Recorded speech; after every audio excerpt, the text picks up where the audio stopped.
I've got a question for you. How much money would it take for you to climb a tower where one wrong move means instant ascension to the afterlife? While you're thinking of the answer, I have another question. Would you climb higher than the Empire State Building? Just to change a light bulb? Because that's literally what tower climbers do. Somewhere out there, a guy wakes up on a random Tuesday, throws some tools in a backpack, and casually says, yeah, I'll just spend the day in the clouds. And it really sucks because nobody knows who these people are. Tom Cruise hangs off the side of one skyscraper for 5 minutes and gets a $700 million franchise. Tower climbers do it for 8 hours straight, multiple times a week, and all they get at best is a blurry YouTube video called Guy Almost Falls. Welcome back to another video on WTF Careers, and today we will be talking about tower climbing. So what exactly is tower climbing? Imagine this. Every time you make a call, send a text, or stream a video, the signal has to travel through cell towers. Those tall metal skeletons you see scattered across highways, cornfields, and city skylines. Someone has to build them, maintain them, and fix them when they break. That someone is a tower climber. They scale anywhere from a couple hundred feet to nearly 2,000 feet in the air, carrying gear, tools, and replacement parts. Once they're up there, they install new antennas, run heavy cables, swap out hardware, or inspect bolts and steel that hold the whole tower together.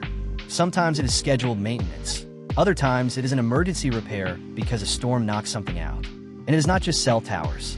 They work on TV broadcast towers, radio towers, even wind turbines. Basically, if it is tall, metal, and has technology stuck to it, these climbers are the ones who keep it running. It sounds simple on paper. Climb, fix, and climb down. But when climbing means going up the height of the Empire State Building with a 40-pound tool bag, suddenly it is not so simple.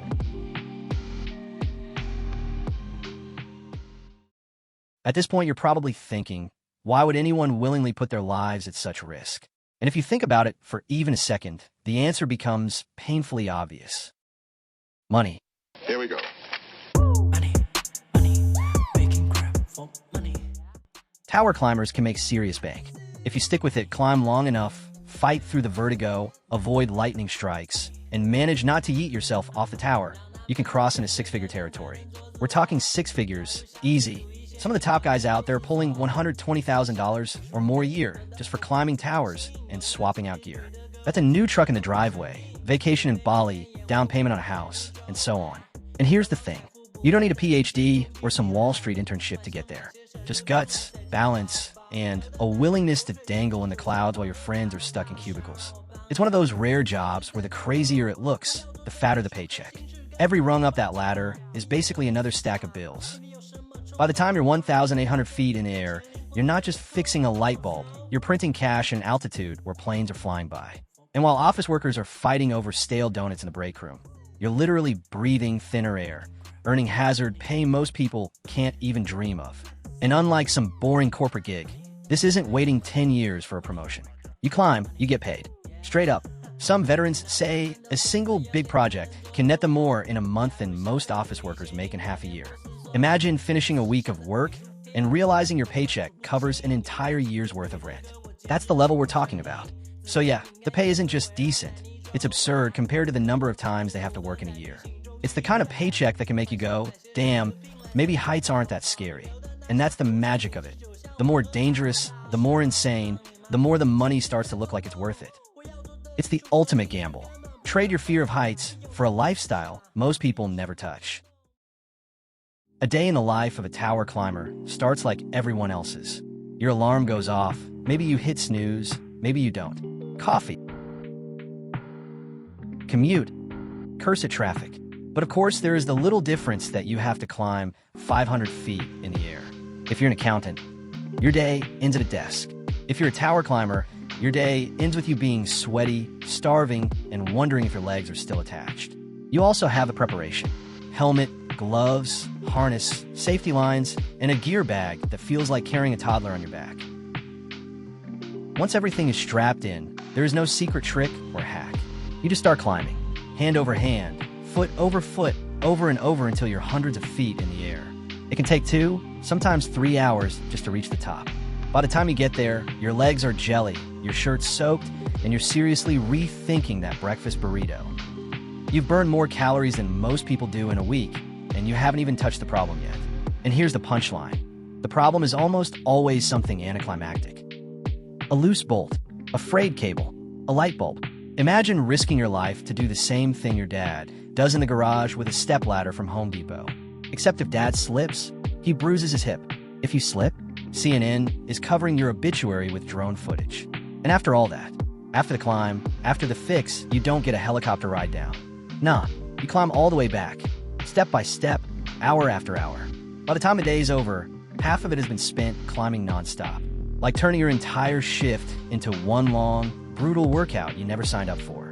So when a tower climber gets home at night and collapses into the couch, it is not laziness. It is because they just burned through hours of pure vertical grind, the kind of effort most people couldn't survive 5 minutes of.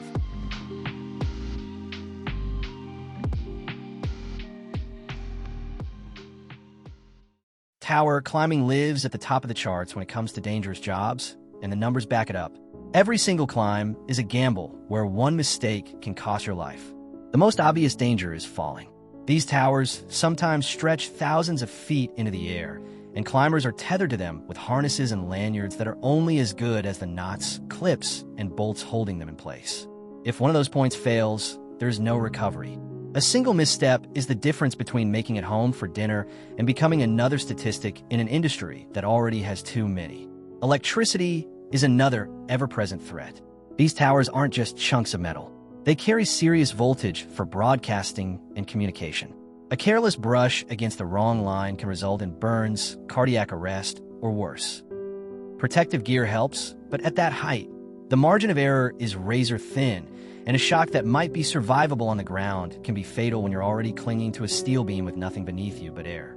Then comes weather, which turns into a full-blown hazard the moment you leave the ground.